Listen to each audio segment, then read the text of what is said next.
folks, and welcome to another Saturday morning Samoflange. I'm Matt, and guess who's not back? Benjamin.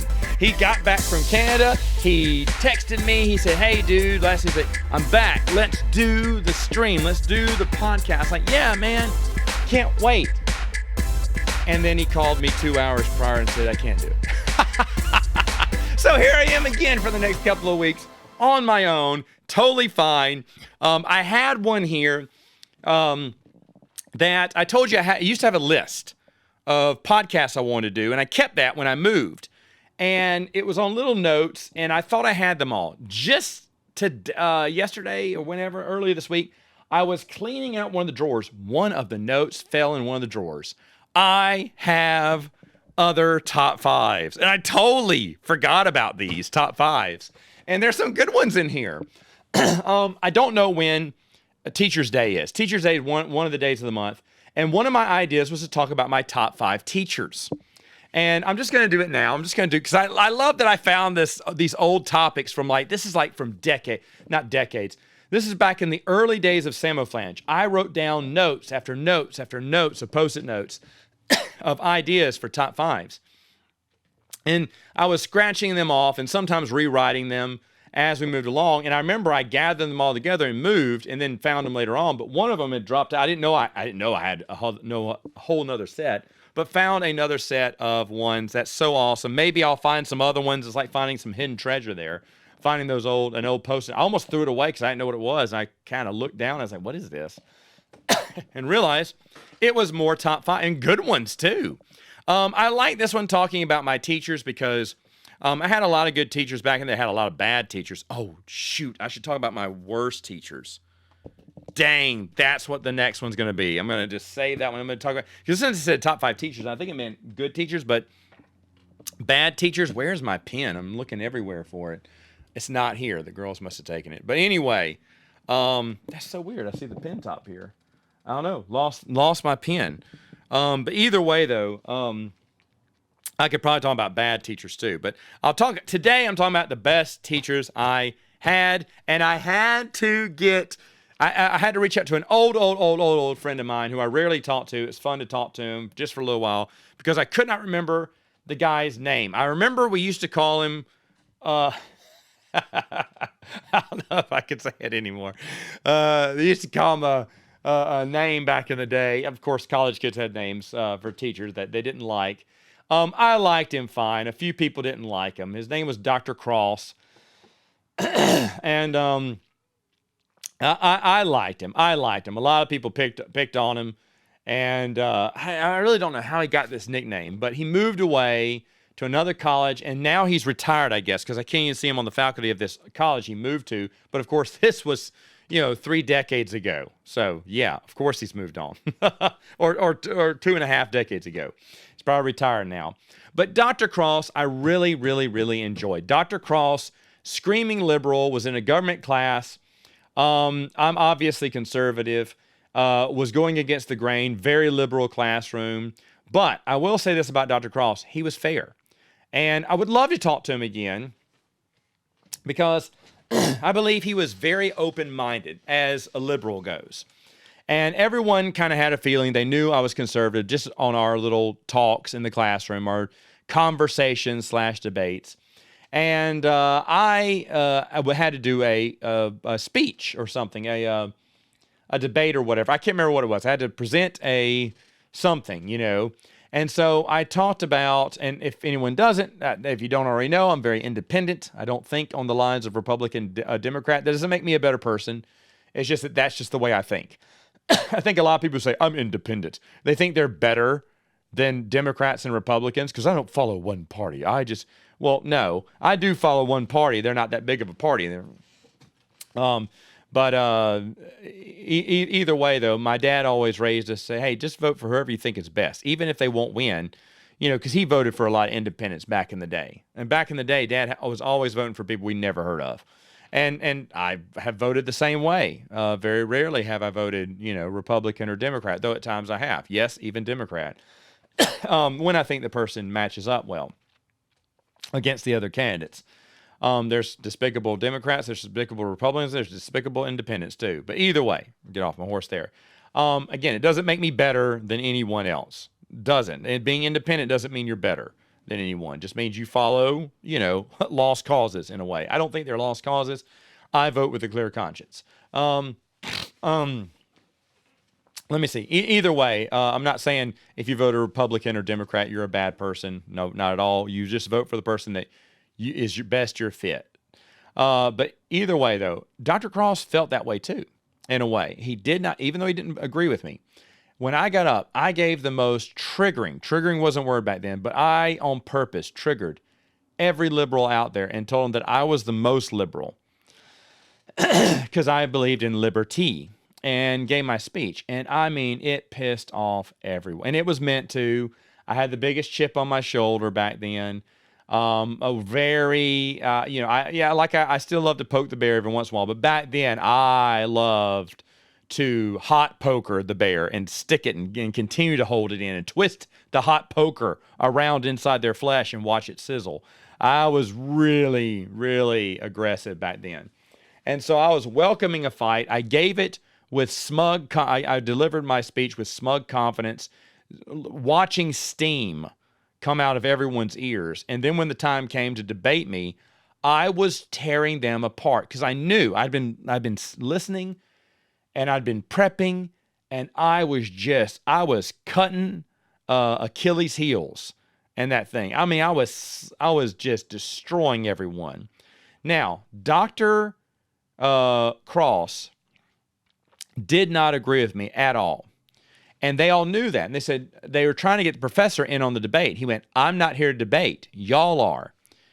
And then they said, well, he's wrong. He's wrong. He said, if you can't prove him wrong, then he's right. He's won. I got an A. I got the highest score in the class. Now, because it was a lot of blue book, a lot of the debate, to hold your own, to stand tall to your beliefs, was one of the grades he was going to give in the class. And he stayed true to his word, and I got the highest grade. And I got a see me after class. And I was like, wow, this is kind of wild, because I didn't think I was going to get that big of a grade. I walked out there laughing, because I was like, man, they're pissed at me. And I didn't care. But Dr. Cross told me at the end of the semester, he said, hey, I want you to know, congratulations on your grade. He said, I gave it to you. He said, I think you are 100% wrong in your belief. And I was shocked. I was like, really? He goes, yes. He said, but he said, obviously, you're smarter and you pay more attention than they did. So they deserve to lose. He said, if you cannot defend your belief, you took them apart. He said, you did great. I think you're wrong. He said, I just want you to know, I do not agree with you. He said, but, and I mean, I respected that. I respected that so much. And, but he said, but because you gave the best debate and they could not respond, he said, you won. He said, you overcame the odds. You knew you were in a room, a hostile environment. You came across, and he thought I was very professional. I think I was smug. But he said, I came across very professional. I never yelled. I never got upset. And like when someone says, you're a moron, you're blah, blah, blah. I said, who's the one yelling right now and is emotionally out of control? I said, I think that's you right now. I said, and obviously I have done something to make you super mad, and you need to calm down because we're trying to have a civilized debate here. And he was just, they get angrier, more furious because, of course, when you can't defend your beliefs, all you do it starts to become a screaming match. Still the truth today. And Dr. Cross was very impressed with the way I handled that and gave me the highest A. And, if I was to see him or if there's a way I could contact him today, I would. In fact, I'm going to look him up after this. He's got to be somewhere online. Now that I have his full name, I couldn't remember his name. But a lot of my friends didn't like him. But I loved him because I thought he was fair, and he gave me a very high A. All right, so where am I? Number 4. Okay, number 4 is my first grade teacher, Mrs. Henderson. She was always kind, always nice. I'll be honest, she probably I don't know if she'd make this list still, but she was my favorite in grade school by far. I always held her first, and all the other grade school teachers I had, I did not miss Pryor. I did not like at all. She was so mean. And now I see her every once in a while because she happened to, when I moved from Mississippi, she moved into the exact same town. In fact, she lives a block away from my parents. And When I see her, when I come across her, every blue moon I'll see her, and I'm like, oh man, I'm still intimidated by you because she was so mean back in the day as a teacher. It's so wild to have that your fifth grade, fourth grade, whatever teacher it was, be one block away from you years later in a different state. You know, you moved away and they just happened to not only move in the same town, but move a block away from where you live. I remember when they first moved, like, what are y'all doing here? I was like shocked, not like upset, but I was like, whoa, there's my teacher. And she's not mean, of course, but she was when she was, when I was in school, she was mean. But anyway, Mrs. Henderson, I have connected with her over the past 2 years now. I go back to my hometown. They have a Wing Dang Doodle Festival. It's been a lot of fun. She has twice now hooked me up with old classmates because she knows everyone. And so she reintroduced me to two of my old classmates. One was a grade behind me. We hung out. We were friends, but he was not in my class. The other girl, she was in my class, and it was what usually would be an awkward conversation. Miss Henderson brought us together, and we hadn't seen each other since like 5th grade or 6th grade or something. And, you know, it's been like 30-something years. But we talked. We had a great time. We took a picture together. I was really happy that I got to connect. And it didn't make it awkward. And Miss Henderson just, you know, pointed to me, pointed to her, and waved and walked away. Like, you know, let us talk. And like didn't hover or anything about the good old times, just went on her own business. But of course, told me to tell my mom and dad. She said hello and stuff like that. So she's always been kind. And to be honest, the lady looks the same. Obviously, she's got white hair now, but she just looks the same. Like I said, a little bit older, but honestly, white wig. I'm sure she has more wrinkles now too. But 2 years ago when I saw her on the playground with her grandkids, I knew exactly who she was because she has not changed at all in 30-something years except for the white hair. Anyway, she's number 4. Number 3 is one, and this is kind of funny because I did not like him in school. In high school, I was in a logic class, and his name, Dr. Maddox, he taught logic, and oh man, I did not like him, and he did not like me, and he thought I was a slacker, and he's kind of right.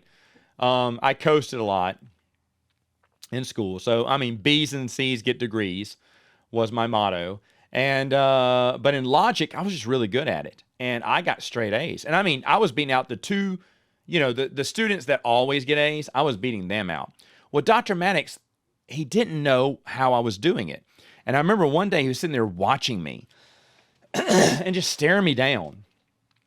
And I'd just sit there and work. And then when I was done, I raised my hand, showed him I was done. He came over, looked at my work, and then looked at me and went, I can't figure out if you're just smart or lucky, is what he said. And he didn't mean it to be rude. He just knew I was not an A student and that I was beating out a class of a lot of straight A students there. He just couldn't fathom how I was getting this. And I remember we were at odds for years. He didn't like me. I didn't like him. He always thought I was a screw-up, goofball kid. He never saw me as a grown-up until a mutual friend of ours. I don't know the full story, and I bet this is it. A mutual friend said, hey, I want you to give Matt a chance. He's a really good guy. He's not a kid anymore. He's grown up. He's responsible. And you should treat him as an adult and treat him, you know, with respect. 'Cause he's a good guy. And I'm almost positive that's how he gave me. We started being friends. He passed on olive branch. I don't know why, but I was like, okay. But I think that's the reason why. Years later, now Dr. Max passed away sadly a few years back. But at the end, we were friends, and we talked a lot. And I was happy that we became friends over that. And he wanted me to come to Peru on a mission trip with him. And he really wanted me there. And he kept pushing me. And I promised him that the next year I would, but he died unexpectedly. But I was going to go. I was going to make the effort to go. Of course, that was right before the pandemic and everything. So they canceled the trip. And but it was sad time that he had passed away. But I was glad that I got to know him, and I'm glad we were friends. And we talked, we laughed, we shared jokes. He was a medical doctor in real life. And I was friends with his little brother for the longest because his little brother was close to my age. But I do miss my friend now, not just my teacher, but my friend. And back in the days, I believe he had every right to think of me as a goof off, as a slacker. Because in a way, I'll admit, I was a coaster. I was definitely a guy who would coast through high school and college. I didn't consider it that big of an achievement. So that my girl gets straight A's now is unbelievable. Anyway, an easy number 3, Dr. Maddox. Number 2 is going to be, oh wait, hold on. Okay, there it is. Number 2 is going to be, oh gosh, I just forgot the name. I just looked it up too. Where's my list here? There it is. Sorry about that. Dr. Holloway. He still teaches at a high school here now because he doesn't need the money now. He's retired, but he decided to teach at a high school. Now, he used to teach college level, and he used to teach Spanish. And I took Spanish from someone. Oh, goodness gracious. I can't remember her name anymore. But anyway, I hated it. And then I went to take Latin. But the Latin teacher would not let me in her summer class. I can't remember what happened, but she was full, and she would not accept other students, even though people always dropped out of the summer classes. And I told her that, and she still wouldn't let me in, so I got pissed. I still had to take a summer class, so I was like, all right, screw it. I won't take Latin now. Everyone loved her Latin classes. I said, but I'll go back to Spanish. And then I took Senor Nail, who was wonderful, and I love her. She'd be an honorable mention. I love her. If I ever saw her, I hear she's still in town, but she married the French teacher, and so she's not Nail anymore. She's Michaelides, I think. But I would always pop into her class, and then later on she became head of the foreign language department. But when she was teaching, I'd always pop in and go, "Hola, señoritas," or las chicas or whatever, and she go, "Hola, Mateo," and they still call me Mateo. Dr. Holloway, when he sees me, still calls me Mateo, and speaks to me in Spanish. I do not know Spanish hardly anymore, but Dr. Holloway was the one I took, and he almost convinced me to major in Spanish, which wouldn't have been a bad thing now. I should have. And he told me, he said, the world is going to need translators. He said, Spanish is big, Mateo. He went, if you learn it, you will have jobs. And to be honest, if I would have taken it, I probably could have been, I wanted to be in the FBI for a short time. No one really knows that, I guess. I'm delivering that now. I tried really hard to get in the FBI. I knew someone, there's a local FBI branch here, who actually had a friend. He said, actually, my friend is stationed in Monroe. And I was like, shut up. So I talked to him. And he had just stopped a bank robbery, he had told me, and he was grunting because he got shot in the stomach. It was the guy shot him in the stomach. And I was like, he said, shooting in the stomach is very painful. It's not deadly, but it sucks. It's the most painful place to get hit. Or I can't remember, he was telling me something like that. I was like, wait, you got shot? And so I thought that was so cool. And I told my mom, and then I couldn't be in the FBI anymore. She did not like that idea, but I wanted to be an FBI agent. But learning Spanish would have given me a leg up. Would have definitely given me a leg up. In fact, a lot of the jobs I had, learning Spanish, being fluent in Spanish would have been a big bonus. So Dr. Holloway wasn't lying to me when he said you could have a bright career by majoring in Spanish. And the reason I like Dr. Holloway, first off, excellent guy, excellent teacher. I mean, something I was just taking for credits, I ended up actually loving the class because his was not really test. His was, I want you to have a conversation with me by the end of the semester in pure Spanish. And I kind of set in on his intermediate class, and I was the only non-major who was invited to. They had a Spanish speaking outing where you could go to a restaurant and you could only speak Spanish. And I was one of his top performers in his intermediate class, I think. And I got invited. Now, we weren't allowed to talk at first. You were only allowed to listen because only the masters of Spanish could talk. But I could hold a conversation pretty well, so they let me talk. And I remember I was talking to a padre, and he was trying to explain to me something. He said a word I didn't know. And I was like, what is that? In Spanish, I was having this conversation with him, and he was kept telling me, give me examples. I couldn't figure. And then he just kind of smiled, looked both ways, and went, lawyer. Whatever the Spanish word was for lawyer, I didn't know. But he said it in English. He broke the rule. But he apologized to the teacher. He said, I'm sorry, I'm just trying to get the name lawyer. I can't tell him what a lawyer is, because he kept saying, someone who practices, or I don't think he said practices law, someone who does law. And I was like, a judge? He's like, no, the other person. I said, a juror? I couldn't think of the word lawyer. I didn't understand what he was saying. But that was pretty funny. But they were all impressed with me and told Dr. Holloway I should be a major. And that's when he tried to corner me on being a major. And I'll be honest, I came close because Dr. Holloway is great. In fact, when my twins were born, the last time I saw him, he was in the hospital because his niece had just had a baby. And we talked for a while. It was so good to see him. He had also written the most beautiful recommendation letter when I was getting into, I think it was Chase or whatever. But he just wrote this beautiful recommendation letter, and I love him for it. And I keep wanting on an off day, someday, to go to the high school and say hello to him, because I really, really miss him.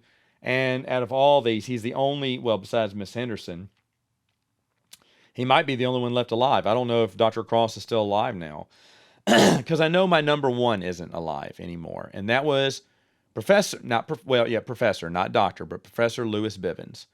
Bivens taught at NLU, college I went to. I met him my very first semester. He sat next to me in a History 101 class. I was like, wait, you're a professor? He went, yes, I teach this class and other classes. I went, why are you taking this class? He said, son, you can never stop learning history. And I said, what is your name again? And I took him for the rest of 102, 201, and 202. And I loved him. He was a great man. He never forgot my name. He always called me Mr. Wilkins. And then years later, when he became my little brother's teacher at another community college, because he wasn't a doctor, so they booted him from the college, and he got a job at the community college. I said, no way, Professor Bivens? I said, I'm going to go see him. So I walked into the class. He said hello and then stopped and looked at me. He went, I know you. I went, yes, you do. He went, but you didn't go to this community college. I went, no, I didn't. He went, you went to ULM, which is what the college is called now. I said, yes, sir, I did. He went, but you were in my classes back when they were in NLU. And I was like, shut up. It'd been like 10 years since, I'd had classes with him. And I was like, yes, sir. He went, and you took 3 classes underneath me. I was like, shut up. And I was like, yes, sir. And he smiled. He went, I'm sorry, but I've forgotten your name. And I said, no apology needed. And I told him my last name. He's like, Mr. Wilkins, that's right. How are you? He said, wait, is that your brother? I said, yes, it is. That's my younger brother. I said, I had to come in and shake your hand. That's the last time I saw him. He died shortly, a few years later, unexpectedly, sadly. And just the great, loved history, was hilarious. In fact, he almost convinced me to be I got into the grad assistant program by pure accident, not on my wheel, but the history teachers. I was a good guy because I always made straight A's in history. And I remember his name was Dr. Ligon. I remember him. He loved me. I was asking question after question after question. This is back before the internet was that big of a deal. And I'd read it in a book, I told him. I said, I read a book about, you were talking about Eisenhower, and I checked out this book. He went, what book was it? I told him that. He went, good book. You read it? And I went, yeah. He said, what did you think about when I said, yeah, well, I thought that was interesting. It wasn't Eisenhower, it was someone else. And, oh my gosh, I just thought about something. Someone just asked me if I wrote a paper, and I told him no, and I think I did years ago. I think he's right, it was me. But anyway, I ended up writing a paper about James Monroe. That's true. Uh-oh. Zach, if you're listening, I'm sorry. You're probably right. I think this is where you're getting this story now. But anyway, I wrote a book report on it. I wrote him and it was just for extra credit. He gave it to me. And he said, he shook my hand. He went, you and I are going to get along just fine, is what he said. And after that, he was the nicest guy to me. He didn't like anyone else in that class, but he loved me because, I did extra. I was there for the love of it, history major. And so he and a bunch of other teachers really got to me. I'd always sit in on other classes, on other history classes, and I was joking around with the history teachers. And they went up and offered me the gratis. I didn't have to apply for it or anything. It was automatically mine. They held it open for an additional year. But what they didn't know, I hated school. I did not want to get a master's. I think I just hated college. I look back on it. Some people looking back on nostalgia like, oh, the good old days. Yes, I had fun days, but I wanted out of school so bad. In the master's program, maybe I would have had fun, teaching my own class, which is what you would have had to do. But I did not want to be in school anymore. But they kept it open for another year. And Bivens was the only one. A lot like Dr. Jones was really nice. And McKeithen, I love McKeithen. That man he's 90-something years old, still alive, I found out. But that dude would teach you in his office. One day I missed one of his lectures. I apologized to him. He's like, well, do you have a moment? I can do the lecture now. I said, yeah, sure. Did a whole hour lecture again for me. Wonderful man. But anyway, those guys really love me, and except for Charkov, I hated that dude. He was just an old man who was just mean. But anyway, everyone else was really nice. That's wild that I remember everyone in my department. But all the guys were nice, and they offered me that job afterwards at the grad assistant program. And maybe I should have done it. It was a free ride. I would have had a master's, but I'm not using my bachelor's, so I would never have used my master's either. I don't think it would have changed the direction of my life, really getting it. But Bivens, he was cheering me on because he had never gotten his doctorate. And he was hoping that I would get a master's and then springboard into a doctorate, and do better, because as teachers, you want the students to do better than you. But he really wanted me to do the master's degree. And he said, you could get your doctorate. He said, and son, that's one of the things I still wish I could have done. He said, but it's going to open doors for you, because he was hoping I'd be a teacher too. But because I'd sit in on his class. A lot of people thought I was a grad assistant because I'd pass out tests in his classes and everything. And he'd call me. He gave you were a grunt if you were take one class with him. You were a private or something if you took 2 classes with him, and you were a trooper. And then you became a veteran if you took 4 classes with him. But I never made it up to 4 because he didn't teach anything after. I took 101 with someone. 102, 201, and 202 I took with him, but then he didn't teach anything else. So I was always, he said, now, Mr. Wilkins is a trooper. That means he's taken 3 classes with me. And I wanted to be a veteran so bad. But because I appreciate he taught me the word zeitgeist. His humor was great. He would talk about wild turkey. Now, I'm not talking about the drink wild turkey, but man, if I was drinking some wild turkey, you'd have a great lecture. Well, you probably wouldn't be able to understand half of it, but it'd be a great lecture. And he was just funny. In fact, he told me a story where he went bowling one day, forgot about his final, and then had to run and missed his final because he was in the bowling alley at school. I missed his final by being in the bowling alley by total accident. I came in, I apologized. He said, oh, it's okay. What happened? And I said, I want to give you an excuse, Mr. Bivens, but guess what? I said, no joke. I was bowling and I lost track of time. And he started laughing. He went, okay, come on. I'll give you the test later. And so I got to take the test afterwards. Really awesome guy. And of all these teachers, I miss him the most. Big influencer. Didn't make me doubt my decision for a history degree. Still don't doubt my decision. I mean, wish I could have majored in something else, maybe more proficient and maybe more useful, but enjoyed every moment of my history classes. No joke. I would relive all of them, but Charkov's class. Screw that guy. He probably died 2 years after. That dude was super old. But I didn't like his class. But everyone else's classes I could sit through again, and I'd probably have more classes, more enjoyment, and more questions for him, bigger than ever. Another one I liked was Robert Jordan, not the author, the actual English teacher. He was really nice. Herb Bryant, he was so old. He didn't teach us anything, but he was just funny. And he promised an A if anyone would clean up his office. Some girl did and got an A. I thought he was kidding the whole time. But Dr. Bryant was a fun guy too. Dr. Henderson in government, we didn't see eye to eye a lot, and he thought I was crazy. But some of my best stories are in his class, and he just could not believe I was a waste. He said, I've never seen someone as, involved as you, but you are not cut out for, like he said, you were one of the worst students who has the most enthusiasm or something like that. He said to me, it really kind of hurt me. He said, I don't know why you care about this class so much because you obviously don't study. And I tried. I did study. I just wasn't good at his government class. But we shared good stories together. But anyway, what were your favorite teachers and why? Let me know in the comments below, and I'll see you next time on Saturday Morning Samoflange.